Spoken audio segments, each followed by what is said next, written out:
Welcome to another episode of Healing Through Love.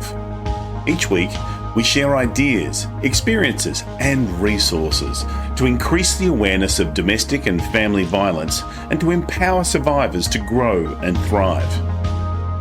We talk with experts who share their advice, or with people who have experienced abuse, no matter where they are on their journey. This is all about healing through love. And now, here are your hosts, Sharlene Lynch and Rose Davidson.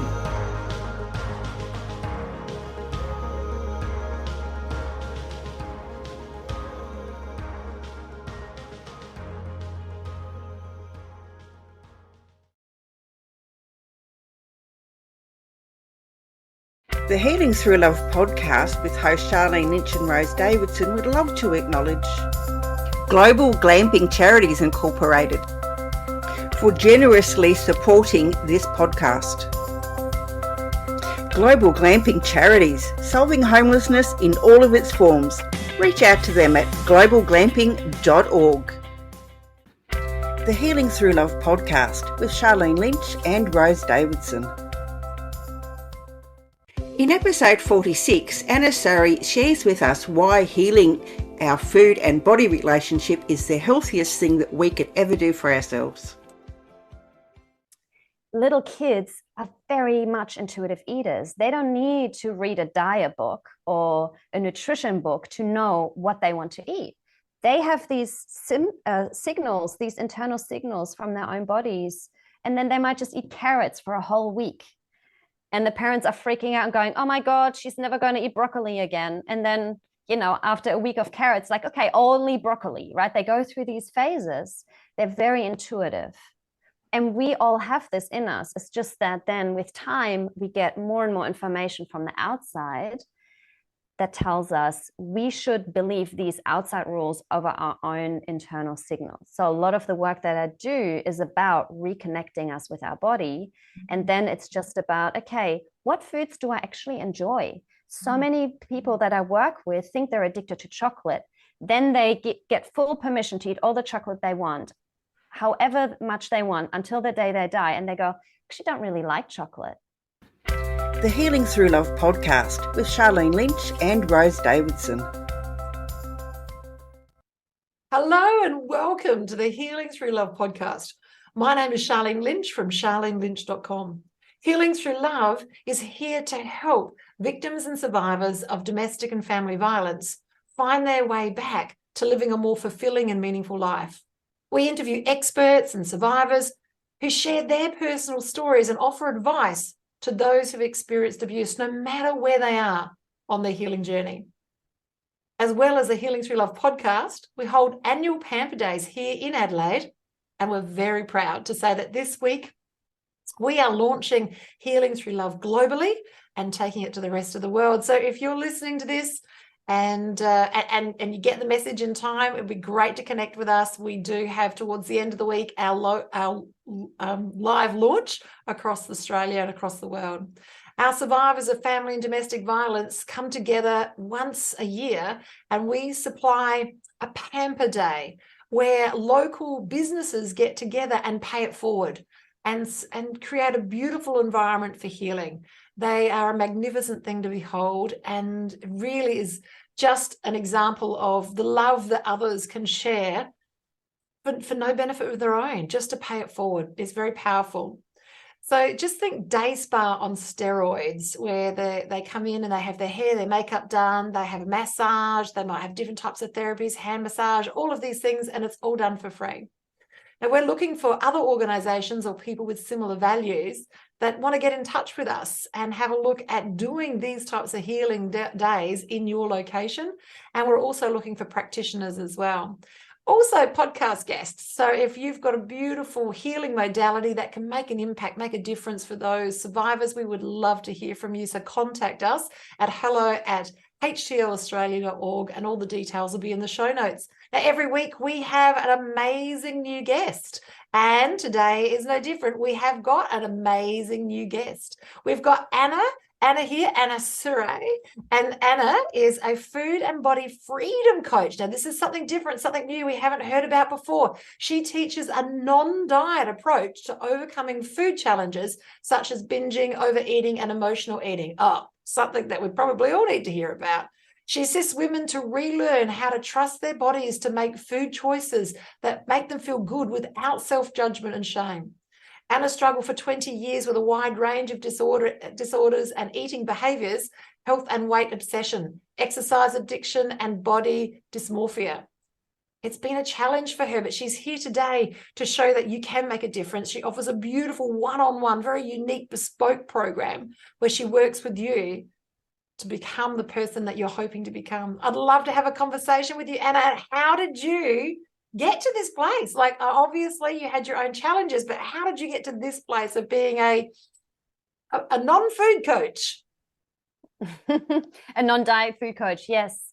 I think for so many of us in the healing space, we often go through our own journey, our own dark night of the soul and our own healing. And for so many of us, it impacts our life in such a big way. We have such a transformation that we really feel inspired to share this information and the healing that we've experienced with other people.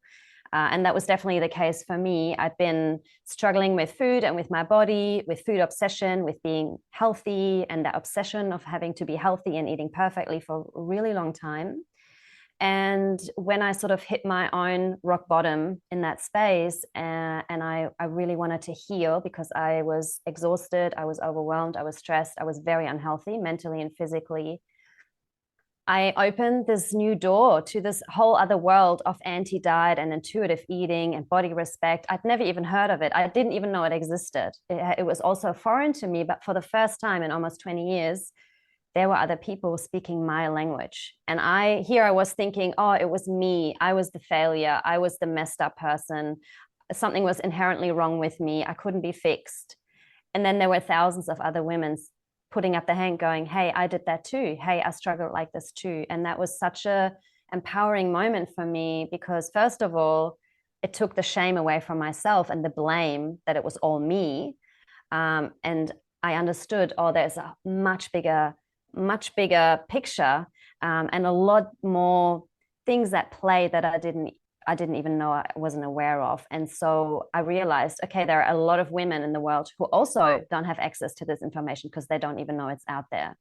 And I was for a really long time working as a Pilates teacher. So I was deeply in the fitness industry, which is also very messed up in regards to body shame and eating disorders. A lot of instructors are struggling, as was I. And I realized once I started my healing journey, a lot of the women, a lot of my clients were really struggling because now I was looking at this through a different lens and I could really see it. And I realized, okay, I don't want to teach Pilates anymore. This is really not what's important for me because there is a deeper foundation underneath the body shame, the body hatred, the identification with our bodies, the sense of self-worth and value that's attached to our appearance. That's really the foundation for so many women before they enter any other area in their lives, because it sets the foundation of how we show up in life. And it has a massive impact on what we do with food. Yeah, so I too have been at opposite ends of the spectrum and everywhere else in between. So, food, it sort of comforts us. And I suppose, when you're being breastfed, it starts then, doesn't it? When you need comforting. So we have this misconnection to food and soothing and emotions. And so it's complex. But you're saying that it's easy if we can move past the food and have a look at the thought processes that go and create, and the belief system. Is that what we're looking at? Yes. So there is a lot of information out there that we are being fed by diet culture and also in parts by wellness culture that are very confusing and not necessarily true. So, I love that you gave the example of as babies when we're breastfed or get the bottle, we feel we're in distress, so we're hungry, so we cry, and then we get picked up by mum or a primary caretaker, and we get love and we get affection and we get touch. So we are genetically wired to associate food with comfort and love. So I think firstly, to understand that and not see that as something wrong, just to go, okay, that's what happens. So it's completely understandable that when we feel upset or stressed or anxious or alone, that we reach for food. It is in that moment the quickest way that we feel better, and there's nothing wrong with it. The problem is if we rely only on food to soothe ourselves, because in the long run, it's not a satisfying solution, because we're looking to get something from the food that we can't get from it in that moment, right? But I think, this podcast all being about self-love, we're so used to beating up on ourselves for making the wrong food choices. I emotionally ate again. I was sad and I ate chocolate. What's wrong with me? Why can't I get this under control, right? So we beat ourselves up, which is not the way to healing. It's only going to drive us into more dysfunctional behaviors with food, because then we feel even worse. And then we go, well, I've eaten the chocolate already. I might as well just eat the whole pack and the ice cream and the brownies and the chips. And then all of a sudden you find yourself in a binge, and then you feel even worse. And in order to feel better in that moment, you go, okay, this is it. As of tomorrow, as of Monday, as of next month, I'm going to eat healthy. I'm going to cut out sugar. I'm going to cut out carbs, whatever it might be. I'm going on this protocol, right? So in that moment, that makes us feel instantly better. The problem is eventually, sure, you might go on the sugar-free or the carb-free or whatever it might be for a week or a month or 6 months, but eventually you're going to end up right back where you started, where you have a craving or you're going through a difficult time and you're reaching for the forbidden food, and you're right back where you started. So the guilt trip is never going to work. We can't guilt ourselves into having a healthier relationship with food. It just never works. But we all do it as if it was the strategy number one to our success. It's wild, isn't it? It's so deeply ingrained in us. We're living in an environment where we've got these really false expectations of, what are they calling it now, with bounce back body after you've given birth, and, unrealistic expectations for a majority of the population to get back to that so quickly. And like, I'm 56, so, things slow down when you're 56 years old. And, even at my age, I just see unrealistic expectations of fitness and health, weight and everything else in between for women who are, postmenopausal. And yes, it is, some people can do it. It's not like everyone can't, but some people can. But to have that pressure there to say that you need to change what you're eating and how you're doing things because your body has changed the way that it processes food. Absolutely. I love it. So I know you're a non-food diet. So do you have any misconceptions that you might be able to share with us that might be beneficial for people across the board? Yeah, so one big one is around restriction. So, people feel out of control with maybe food in general, maybe some foods like sugar or cookies or carbs or pizza. Some people have these kind of foods. They go, I can't have them in the house because once I start, I can't stop. So they feel like these foods have a kind of power over them. So they try to restrict them. And like I said, what happens is usually you are able to restrict them for a certain amount of time, but eventually you're going to have a craving. It's like when you're trying to hold your breath. You can hold your breath for a little while, but eventually you need to take an inhale. It's like that with food, right? So people, and it's also what we're being taught by diet culture. You need to restrict, you need to control, and that's the way to get to your food and body goals. So we all do it over and over and again. I don't know a single woman, I've never met one who has never been on at least one diet or 2 diets, right? Most of the people that come to me have been on 30 plus diets. So, they've tried, but the control piece is only going to backfire. So more control, or trying to control food more, is not guaranteed to give you more control with these foods. Chances are very, very high that you will feel more out of control with these foods. Mm-hmm. So giving ourselves permission and allowance to eat all foods without judgment, without shame, is an absolute key in healing our relationship with food.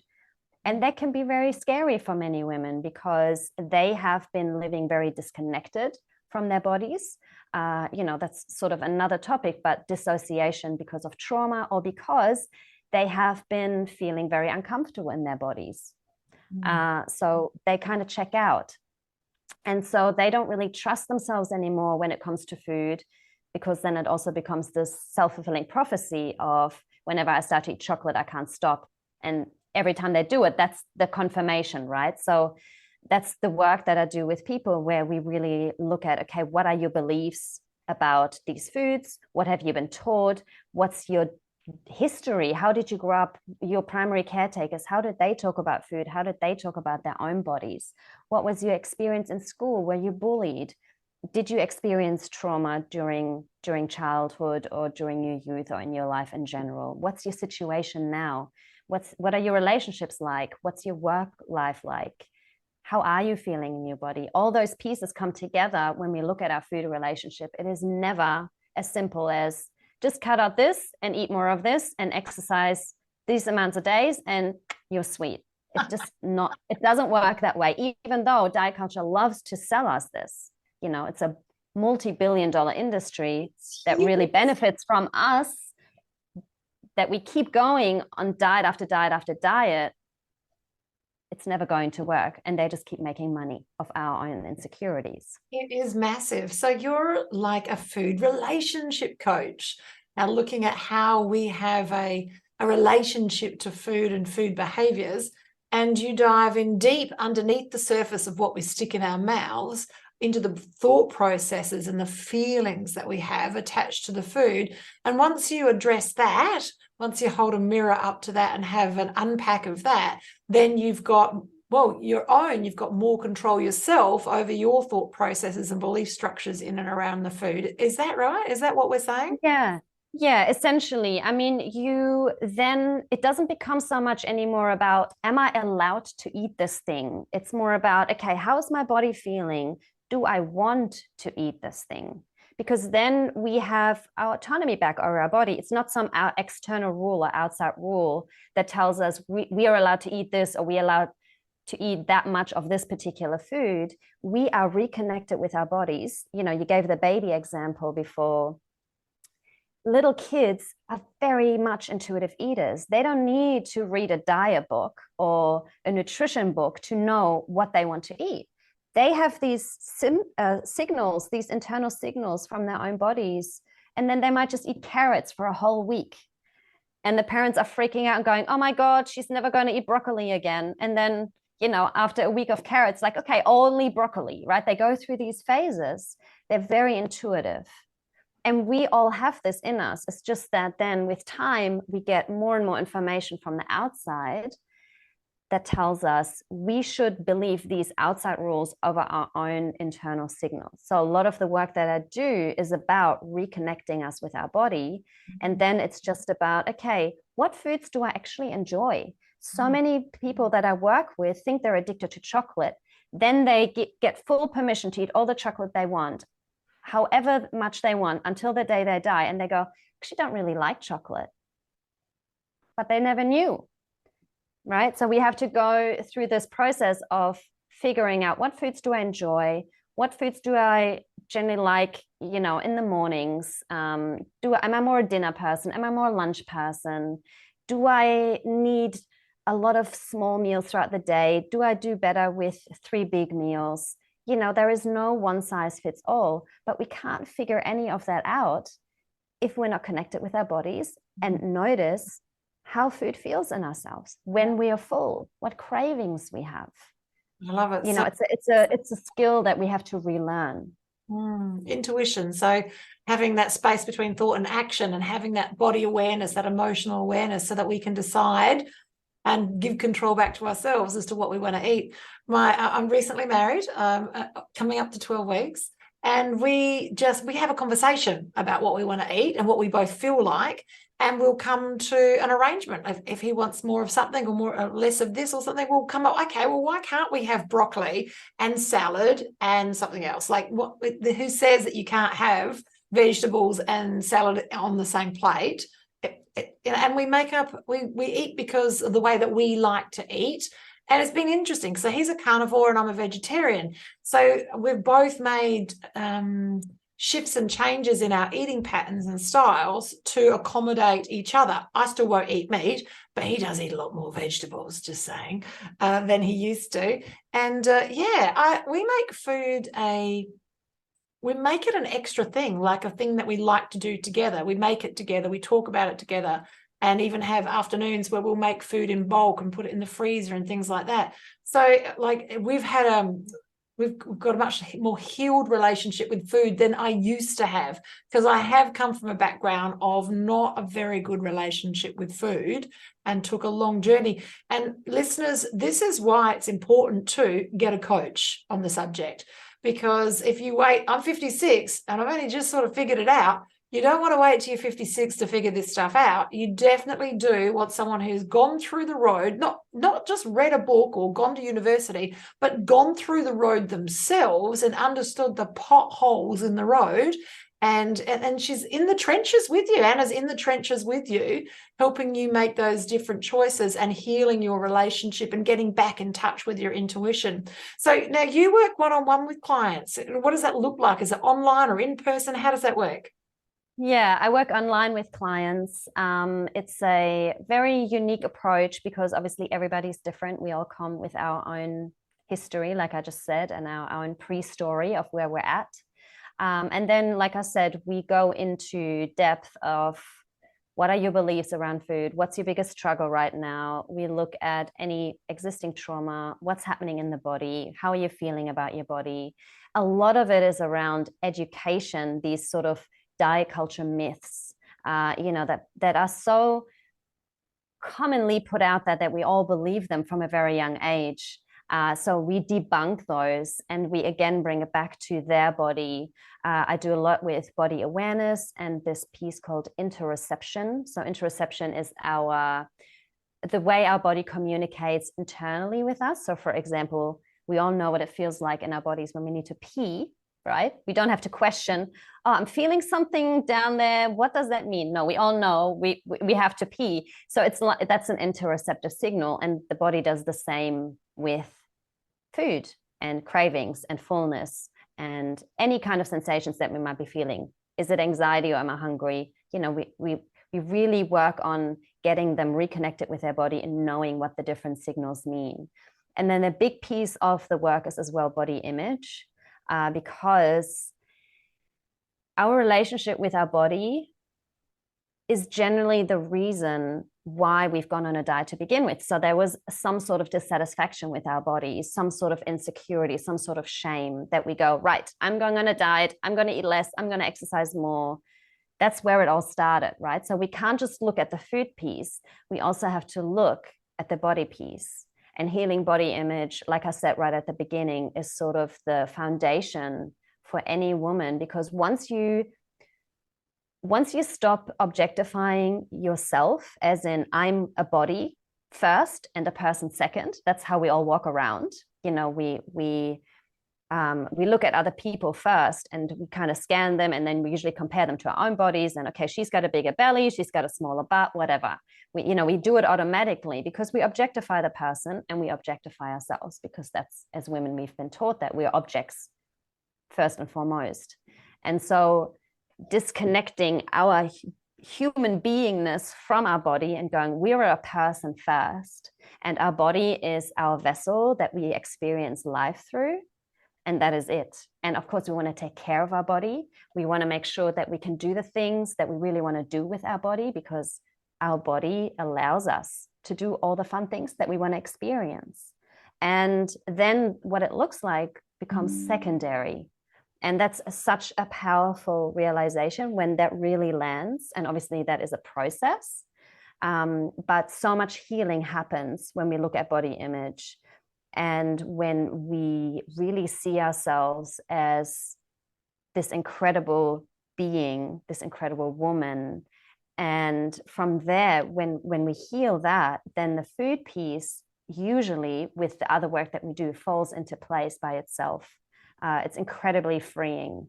Yeah, because then you no longer walk around terrified of What if I gain a few kilos? What if I never lose it? What is this person going to think of me? What if my husband or my partner thinks I'm fat and doesn't want to touch me anymore, right? We don't think like that anymore. We're just free from all that stuff. And you might know this also from your own experience. When we're so weighed down by these food thoughts and the weight thoughts and the body thoughts, it's like it just dampens our spirit and our happiness and our fulfillment, because we always think, oh, I just need to perfect my eating and I need to perfect my body, and then my life will start. Then I will do all of these things. So we give the weight on our body so much power, whereas we can do those things right now. It's just that we've been taught we can't.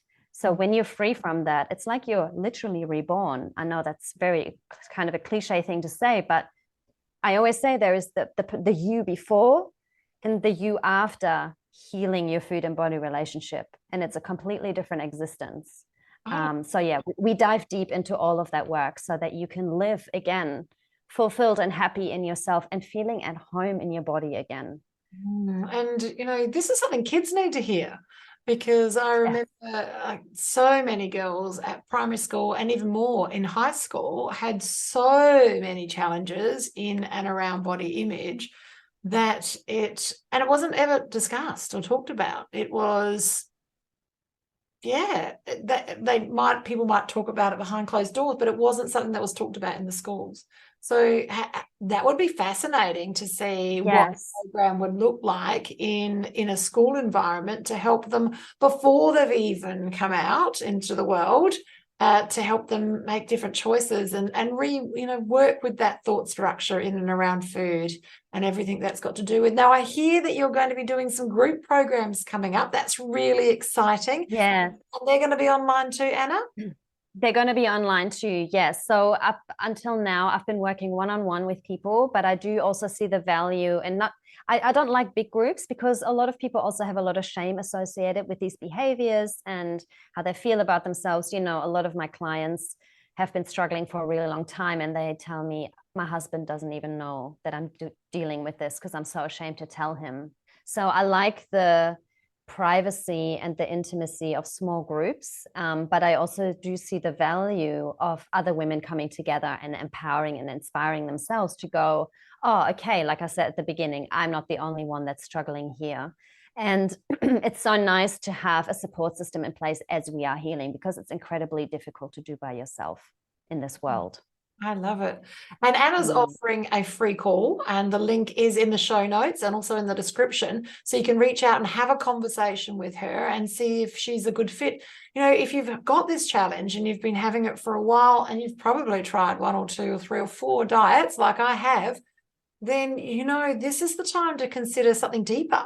And that is that your relationship with food and it is brought you to where you are right now, and solving that and resolving that and giving yourself back the power in that space could be the answer for you to move forward. And the thought you can work either one-on-one or in a group environment is really lovely. So make sure that you reach out and have a conversation with Anna. Food is a fascinating thing. We eat so many times a day, and it's part of every part of what we do when we travel, when we have guests, when we eat out. It's always about food. It maintains us, it sustains us, it helps us move forward. And yet it's not something that we're that educated about. We look at Dr. Google information, we get information. And to add here as well, it's like you said, we eat every single day for the rest of our lives, and yet we have been taught to treat food as the enemy. So every day we put the enemy into our bodies and put our body in a really big stress response, when it can be a completely different experience where we receive so much pleasure and joy and satisfaction, which is a wonderful opportunity. I'm a sensation eater. I love the sensations of different food. So for starters this afternoon, so it's 6:30 here. So before we jumped onto the podcast, I had a starter with my other half. And so we had edamame. Now, I love it because you've got to play with the food to eat it. You've got to pop it into your mouth, and then the sensation and the feeling is different, and it's warm. And I like it, food that's an adventure, and it's got different sensations and feelings. I'm really attached to that. So it was nothing unusual for us to go out very late in the evening, which probably isn't right, but anyway, it works for me, and have ice cream. We've got the most amazing ice cream, tiny little ice cream place around the corner that hand makes their ice cream, and it is beyond exceptional. And yeah, we could buy it in bulk and have it in the freezer, but there's nothing more delicious than getting in the car and going on a food adventure to have the ice cream, and it's a whole thing. And we just love the adventure of going and getting the ice cream, which is, I don't know, it's part of that love of food. And when you change your relationship to what you're putting in your mouth, these adventures become fun, and it's a different sensation. And I've got no proof about this, and Anna, maybe you can help me with this. But when we change the frequency in our thought process around the food that we're going to be eating, it digests differently. And yes, and there is research on this, and I was going to add that too, because it's never just about the food we eat, but it's about who we are as eaters. So like I was saying before, if we're eating something and we're really stressed about it because we think, oh my God, this is so unhealthy, it has so much sugar, it's so addictive, I can't believe I'm doing this again, you're putting your body in a fight or flight response. Your nervous system is in hyperarousal, and that's no time to digest. So the food, you're going to receive the nutrients differently because your body can't absorb it as well. You're going to be digesting it differently, as opposed to, like you said, you're already at home, you're going, let's go get ice cream. You know, your brain is already getting ready for it. Probably your mouth is starting to water. Your body is getting ready for digestion. You're driving there. You're with your partner. You're feeling really happy. You're getting the ice cream, you're putting in your mouth, you go, oh, it's so good. You're tasting all the different flavors in your mouth. That is the healthiest thing you could do for yourself, rather than drinking a celery juice, hating it and going, oh, it's totally not what I feel like, right? So we have to stop looking at food as just this black and white thing. We are much more than just this body that we see and the food that goes in. There are so many other aspects that come into our eating experience that's so important to remember. Absolutely. So I've come from being a size 24, so I know both ends of the spectrum. And some of the things that I was doing when I was a size 24, I was running a sizable business, but I was eating junk food in one hand while I'm driving a car on my way to the next appointment. And there's nothing about that is conducive. Nothing that's about that's conducive. Driving in itself is a challenge, driving whilst you're eating, and then shoving it in because you've got somewhere else to be. It takes that love and that experience out of food. So David and I go out of our way to make food an experience. We eat out a lot. We have people over a lot. And there's the difference when your relationship changes with food is it's impactful, it's healthy for you. And look, when I look in the mirror, I don't look 56. I don't think I look 56, but I believe my relationship with food is a big part of that, because I love the food and the food loves me back. And it's a beautiful thing. What a wonderful service that you're providing the community, the universe, really, and helping people change their relationships with food. We need this. We need more of this. I can see an academy for you with lots of other coaches that you're teaching this new way of looking at food and what we do. And if we can get this into the schools and help people, this is really going to make a huge impact to the world. This has been an amazing, it doesn't feel like half an hour, but it is. We could talk all day. I love it. We could, yes. So Anna's link is going to be in the bio and also in the show notes. So please reach out and have that conversation. This could change your life. It's been a privilege and a pleasure to be with you today. That's a bye from me and a bye from Anna. Thank you so much. Bye-bye. Thank you for joining us for this episode of Healing Through Love. You can get further resources, see the show notes, or simply reach out to us via our website at htlaustralia.org. Thanks so much for joining us, and we look forward to your company next time on the Healing Through Love podcast.